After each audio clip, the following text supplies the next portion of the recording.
Welcome to the Inappropriate Growth Podcast. Get ready. We have an episode that dives deep into the heart of happiness, resilience, and personal transformation. Our guest today, Peter Teuscher, is not your typical life coach. He's a seasoned guide who's redefining happiness, one unconventional step at a time. Peter is an author. His book, Rethinking Happiness, isn't about quick fixes or surface level smiles. It's a journey into the complexities of joy, where personal beliefs intersect with genuine mental health and well-being. Buckle up, because we're going beyond checklists and diving into meaningful change. Grab your favorite beverage, tune in, and let's explore the transformative power of rethinking happiness. Peter Teuscher is about to drop some wisdom, and you won't want to miss that. Let's get inappropriate.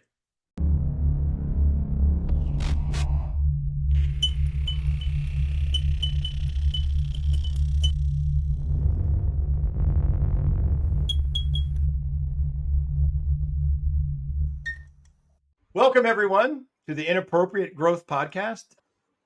Today, I'm really excited. We have Mr. Peter Teuscher. I hope I didn't Perfect. Oh, you got the name right. I'm surprised. All right. most, All right. I'm most on a people roll. get it wrong. Let's keep it going. And to keep me from having to do it, because I'll mess that up, why don't you tell everybody where you are and how you got there? Sure. I'm currently living in Hamburg, Germany, originally from Canada. I've been in Europe for over 20 years. So I grew up in Canada, even though my dad was a military guy. So that's how I have the connection to over here. But yeah, I grew up in Canada. I built a business with my brother. We had a little craft brewery that we built up and sold eventually, and decided wasn't quite sure what I wanted to do next. Traveled through Asia, and then ended up in Europe to kind of discover my roots. And I haven't looked back. So now here I'm in the beautiful city of Hamburg, Germany. It's a really great place for those who haven't been here. Curious about your origin story, right? Could you share a little bit about your background? I mean, outside of your globetrotting, how did you transition from your early career to becoming a business and life coach? Yeah, I think coaching is something that's always kind of interested me. I was a basketball coach, a high school basketball coach for a while, a volunteer, and I really enjoyed that kind of, accompanying these young men and helping them develop. A couple of the guys, you'd go for pizza with them after the games or whatever, and you talk to them about school and whatnot, and I really enjoyed that. And I always kind of wondered, how could I convert that into something I do for a living? When I got to Europe, I ended up working for a real big corporation and helping the managing director basically build the team and develop things. So there was a lot of sales training involved there, and just the pieces started to be put together. Parallel to that, one of the reasons I left Canada and the reasons I wanted to change my life was because we were quite successful, but I still wasn't happy. And then I finally kind of broke down and got some therapy, and we talked about it. And I talked about my highs and lows, and she's like, you sound like you've had a lot of depression in your history. And so we kind of went through it, and it kind of went back to my childhood. And so I worked through a lot of that. I really needed a change of my life, and I started doing a lot of reading. I started taking some courses, and then that whole personal development journey led me to think, wow, it'd be great if I could start helping others do this. And then eventually it led me to getting certified as a coach, and then continuing to learn new skills there. And then actually the one of the trainers for my certification, he had his own consulting business, and he did a lot of leadership training and so on. And so he said, listen, you'd be great with your corporate background, entrepreneurial background, plus your coaching, and so I've been doing the last number of years a combination of business, life coaching, and leadership training. So a lot of it is just this aggregate of the things that the experiences I've had and the things that I've learned about how to change your life and how to be more successful, and above all, how to live a happier life. I try to pack all of that into what I how I add value for other people. Can you see ways maybe they've shaped your coaching approach, or maybe just your understanding of basic resilience? Absolutely. Because I think what I realized over my journey of changing my perspective and changing the choices that I was making and so on, I realized that what it came down to for me and for a lot of people are the habitual thoughts that we have and the beliefs that we've established for ourselves.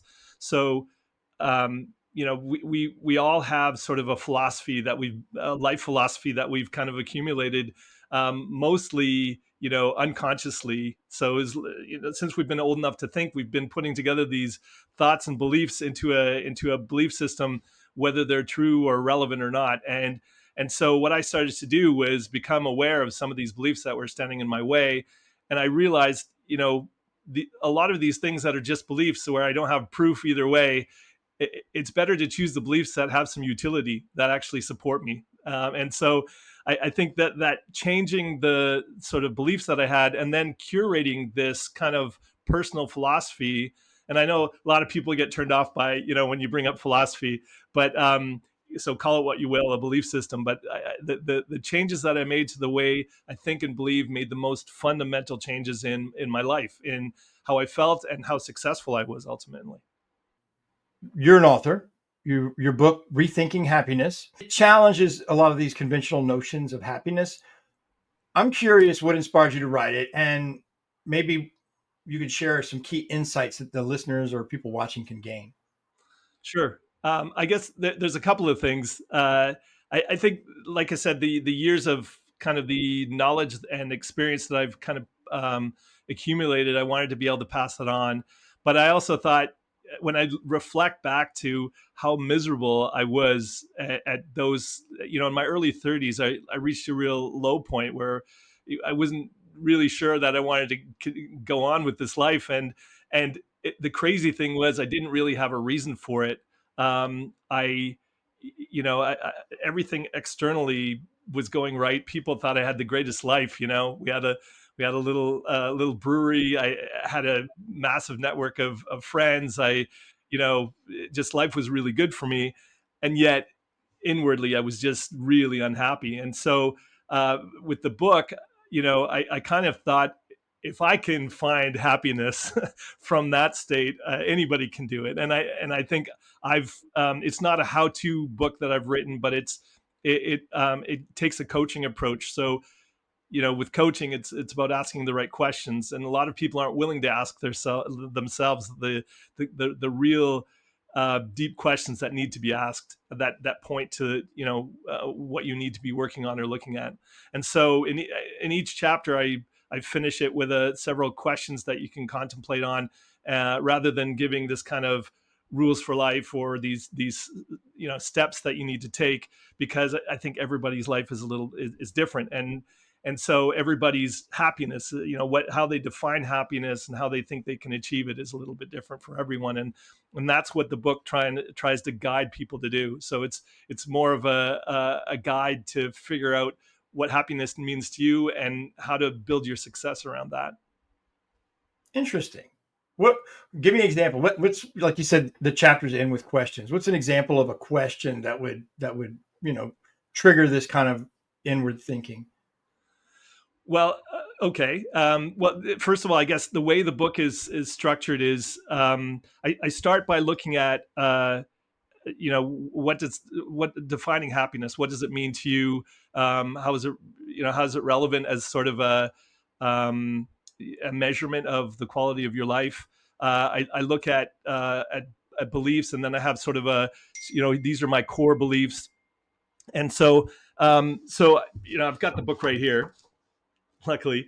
One of the things that I have is a chapter on sort of your foundational beliefs. So just some reflection on, so what beliefs reoccur, and what's accompanied you throughout your formative years. Or some of the questions that I'll ask people are, so for example, I have a chapter on choices, because choices is something that really, when you recognize that you are in control of your destiny through the choices that you make, and a lot of the choices you make are driven by your values and your beliefs. And so, I'll ask a question about, what choices are you avoiding in your life, or what choices do you recognize have had the most pivotal. We can all go back to a point in our life where we think about, wow, if I'd done this instead of this, I never would have gotten here. I never would have met my partner. I would have never gotten this job. And so when you reflect on the power that your choices have, then it maybe makes you a little more aware and conscious of the choices you're making going forward, right? So those are the types of reflective questions that I try and ask to get people to. It's really about about raising people's awareness, not only of their beliefs, but how they're living their lives. One of my coaching mottos is awareness allows change, right? Because people come for coaching because they either know what they want. It comes down to two fundamental questions that their questions kind of come down to is, how do I get what I want, or what do I want? Those are those two questions. Either I don't know what I want to do, or I don't know what I want to do with my life, or I know but I don't know how to get there, right? Our subconscious doesn't always necessarily want to let facts get in the way of a great story. But how do our personal beliefs impact our ability to achieve success? And more specific, are there specific beliefs, in your opinion, that hinder or propel? Absolutely. When you look at someone who has a lot of confidence, where does that confidence come from? They've have a track record, or they have experiences that have created a belief in themselves that, even against adversity, they're able to power through. But there are a lot of people that will believe they're not good enough, or believe they're not worthy. And those are beliefs that'll continue to undermine people. I've seen people, they come to me and go, yeah, I think I have imposter syndrome. And a lot of high performers do. They think that, if people really knew what was going on in my head, they'd laugh me out of this place. Or but the higher up you go in company hierarchies, when you talk to CEOs, I've talked to CEOs, and they have insecurities like everybody else, right? So those kind of beliefs about who you should be in order to be a certain role, or in order to be successful. There are beliefs around how much success and wealth is possible for you, right? So any area of your life where you're not succeeding at, there's definitely going to be some beliefs behind it that are holding you back, that are causing the resistance and the roadblocks. Talking about, I'm sensing this theme of kind of defying norms in a world where success is usually, I think it's fair to say, narrowly defined. How can individuals break free from societal norms and create, I guess, their own path? Yeah, that's where I do a lot of work with people on identifying their core values. I think one reason that people are quite unhappy in either the work they're doing, or the relationships they have, or just in general in life, is because they're not living according to their values, or even opposed to them. So in order to make the money, they're sacrificing things that are actually part of their core values, and they're not even aware of it.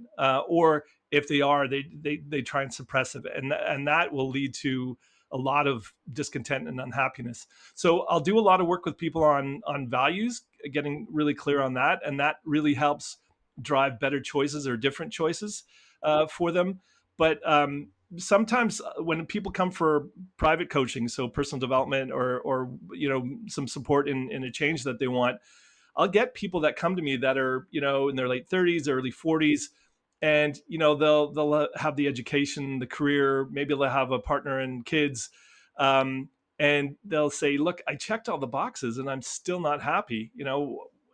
I don't understand it," and I can relate, because I was in a similar situation, and so going back to some of the assumptions that we've made about what would get us there. First of all, like I do in the book, we look at what is it that you think is going to how do you define happiness? How imagine for yourself a happy life, and that takes a lot of work. There's not an answer that you can really come to spontaneously, but once you have that defined, and then you look at okay, what are the typical choices that I'm making in my life? And when let's look at some of the bigger choices I've made in recent history, in my recent history, and look at how they made me feel. Because really, for me, happiness is just this feedback for, am I living the life that I want to be living? Am I satisfying my values, my deeper needs, right? And when those are satisfied, the feedback will be, yeah, I'm living a happy life, right? Um, so I think that's a big part of it, where we just don't recognize that we haven't made the choices in alignment with our needs. We've pleased other people. We've followed the recipe that society says this is what's going to get you success and happiness. And at the end of the day, that's going to make the least of us happy, right? You can consume as much as you want. You can have all the money you want, to buy all the nice cars, to buy all the wealth, and kind of that kind of carries you over for a while, or it helps distract you from the things that make you feel uncomfortable or make you feel unhappy. But at the end of the day, if you want to be authentically happy, you need to find your own path, and you can only do that when you do the inner work, right? Right. You mentioned, working with CEOs and having coached CEOs or top executives. What common patterns or blind spots have you observed, and how can leaders in particular optimize their mindset? Yeah, there's some of the top leaders I've worked with, when they've had a lot of success, and then they get to a challenge that they don't know how to overcome. They go back to sort of really standard playbook that they have. And there's a great book by, I'm drawing a blank on his name, Marshall, I think Rosenberg, and it's called "What Got You Here Won't Get You There." And I find that in a lot of top people, when they are facing challenges and they get a coach and they're like, look, I've been successful and I've gotten to this place in life, and now I'm at a point where I can't figure out how to move forward. And it's because you're using a playbook that helped you in, especially in startups. You have these startup companies where there's this fast growth, and you can work a certain way, but then as your organization gets to a certain size, a lot of that stuff doesn't work anymore because there's a lot more complexity, right? And so I think that's the big thing to reflect on. The habits that you've built, are they still built for your future success, or were they only good enough for getting you where you are now? That makes total sense to me. I mean, that's usually a problem. What you said, what got you here doesn't get you there. Usually, it's one of the saddest things that I've ever experienced is when you start out, one of your first hires that works out. It's this Swiss Army knife, this jack of all trades, this extremely loyal, person who shares ownership, not equity wise, but they they feel like they're part of the company. And then when you get to a certain revenue amount that requires a lot more specialization, maybe from the team, that jack of all trades Swiss Army knife is just absolutely useless. So one of two things happen: you cut ties with them, or you keep them on, which is you know an employee expense and kind of a morale culture buster, because someone's there that just shouldn't be there, and it's holding back the whole organization. I mean, I've dedicated lots of time to preparing for that inevitability, either Mm. either by training up the employee or explaining that scenario is likely in the future, and maybe encouraging them to add a skill set or get specific. But yeah, what got you here won't get you there. Because I've been there. I had, when you go from having your own small business and having it been a startup, and then you move into the corporate world, it was a big shift in mindset for me. Just because the people there are, in a small company, you're kind of more have this sense of family, and it's very close knit. In bigger organizations, people are there for 3 years, then they want to make their career step to the next level, or they'll move companies or whatever. And it's far more strategic. It's far more. And look, let's face it, there's a lot more money involved, right? It's big capital investment, and so you need to have there's a lot more strategic thinking, and a lot more. It's just a different approach to when you're doing a startup and you're doing something just for the love of it. You when you're working for an organization where you have to please shareholders, you really have to. You can't just be intuitive. You have to bring all the facts and figures for why you're making your decisions, right? So yeah, it's just a different environment, and there's no right or wrong way. There's good and bad in both, right? So it's whatever you enjoy. Let's look at your early days of your business and reflecting on, when you weren't quite sure if you made the right decision, right? What challenges did you face and how did you overcome them? Yeah, absolutely. I think the biggest challenge when you're first of all, the thing you learn in the early days of coaching is not to take on the other person's problems, right? Because you want to, especially men are keen to fix other people's problems, and so when you just to have the patience and to lead the person to their own solutions rather than trying to give them the solutions. That's the big difference between being a coach and a consultant. The consultant will have to be an expert in your field, and can give recommendations, whereas a coach helps you find the answers that are already within you, right? Or will help you discover new questions, new answers that you hadn't thought of. And as a coach, you'll have lots of different tools for that, but the one thing you're not doing is giving people the answers. And so I think the early days, it was just having the confidence that the processes I've learned are going to work for people, and also having the patience not to jump in, just even when having the experience in the background that I have. Sometimes you can see the answer right there in front of you, and not going, this is what you got to do. You instead, you just got to let them figure it out for themselves. Otherwise it just won't stick the same way. The best advice I ever got in that realm, I guess, is someone advised me to, it's okay to fall in love with the problem that your client has. It's not okay to fall in love with your solution. Yeah. And I've I wrote that down on a sticky note, and it was in my periphery for over a year, because we have a tendency, like you said, especially men. It's like my wife is talking. Sometimes I'll ask her, "Is this a question where I'm just supposed to nod my head and support you, or are we eventually going to get to the thing I have to fix?" Because it's two different kinds of listening for me. One of the most important tools you have as a coach is asking good questions. And I don't think you figure out the right question to ask unless you listen intently. So just, that's the biggest thing that I've learned throughout this coaching, that the is just, dealing with the silences, dealing with, and letting it just percolate and work inside the client that you're sitting with. Because especially when you are working with high price clients, clients that are paying you a lot to spend time with them, you feel like, now I'm really under pressure to deliver. But at the end of the day, they're the ones who have to do the work, not you, right? You just bring the same tools as you always do. Let's kind of shift gears a little bit and talk about, Sure. integrating the happiness daily. Happiness, as you say, isn't necessarily a destination, it's a journey. What practical strategies can listeners use to infuse more joy into their daily lives? Well, as I said before, first of all, you got to figure out what it means to you. Happiness is in the moment, and I think the first thing for people to recognize is it's just not this place that you're going to get to. And people will say, "Yeah, I know that it's not a destination," and then at the same time they'll go, "Well, when I find the right partner, I'll be happy. When I get this job, or when I get this promotion, or when I finally land my dream job, I will be happy." And then you'll always be waiting if that's the case.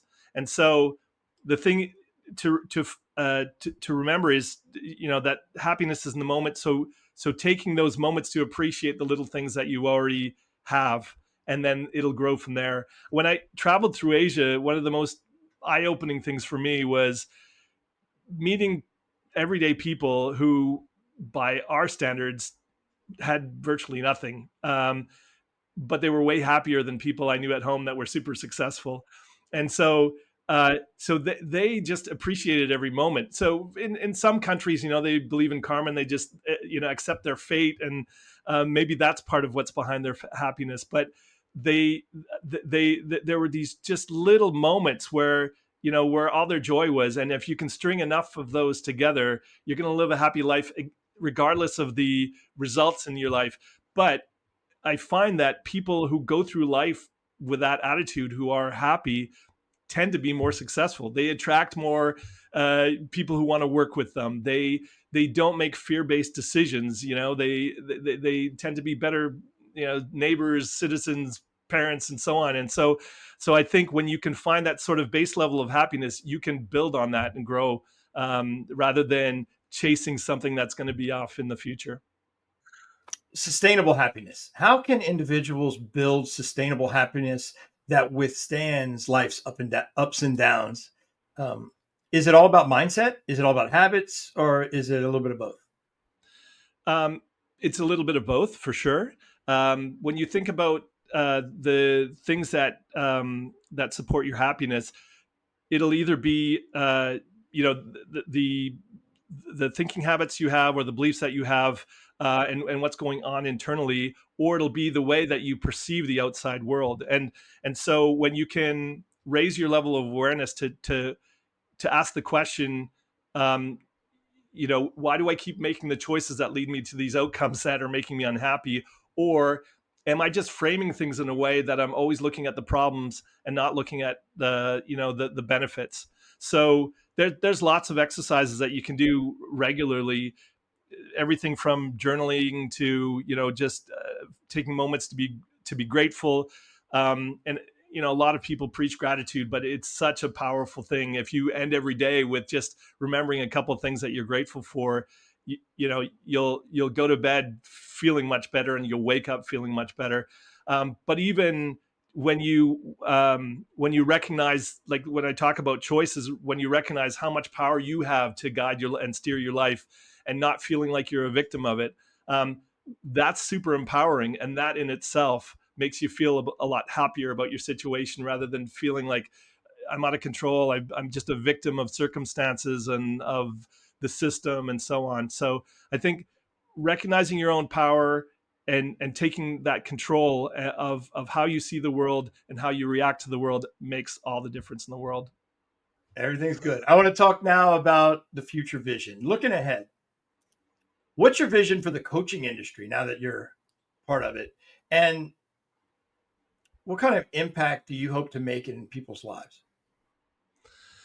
Well, essentially, the reason that I coach is I want to help people find their own highest potential. And that's at every level. I think everybody still has untapped potential, whether you're at the top of a business or whether you're just a young person. And so, on top of sort of passing on my experience and my knowledge, I really want to help people unlock that potential within them that they haven't discovered yet, that they don't even know that they have within them. So for me, my vision is to continue to grow personally, so that I have more value to give. But if my life is just full of coaching and writing, I like to pass on my knowledge through writing as well. I read a blog, written the book, and through the whole coaching process. But I think the more people are willing to invest in themselves, people will go to the gym, people will spend money on all kinds of things, vacations to relax, which I think is great. But I think more and more people are realizing that it's worth investing in a coach to develop their own um, resilience, their own clarity of mind, and building up good habits for reaching the success and the happiness and the things that they want in life. So yeah, my vision is to really be able to enable people to do that on many different levels. I've even gone back to working with young people, and a friend of mine said, my daughter's 14 and all her friends are being sent to an agency to plan their career path. And I thought, yeah, they're probably going to be the ones that come for coaching when they're 40, because they've tried to check all the boxes according to this very rigid path and not followed their own way. So I also want to start working with people at a younger level, sort of 16 to 20-year-olds, so they don't have to go through, maybe they'll go through it anyway, but so they don't have to get to this point where they're in their 30s or 40s going, where did I go wrong? I've got all this stuff, but I'm still not happy, right? So I'd love to start working more on that and do a nice combination of working with leaders and working with young people and everybody in between. Okay. Well, all this is fascinating stuff. If people listening or watching are interested in your book or getting in touch with you or your blog, what's the best way for them to do that? Well, best place to find me is on my website, peterteuscher.com. The last name spelled Teuscher. And the book's on Amazon and other retailers. It's Rethinking Happiness and the Beliefs That Guide You. And look, I would love for people, if they have questions, but also have feedback for me. It's a two-way street. It'll help me improve my message and improve the way I communicate it. So. I love your vibe, love your energy, love all the things that you're saying. It's great stuff. And Thanks very much. you're right. A lot of people would do themselves a favor by letting go to the extent of asking for help, getting coaching, and you can get a lot closer to happiness. And whether that's business coaching, life coaching, basketball coaching, it's having someone that's interested in your development is something that people live long lives and never have. Absolutely. Yeah, this has been it's been a really awesome episode. Thanks again. I appreciate you coming. This was a lot. Just a reminder, if you want to grow, chances are you'll probably have to do something inappropriate.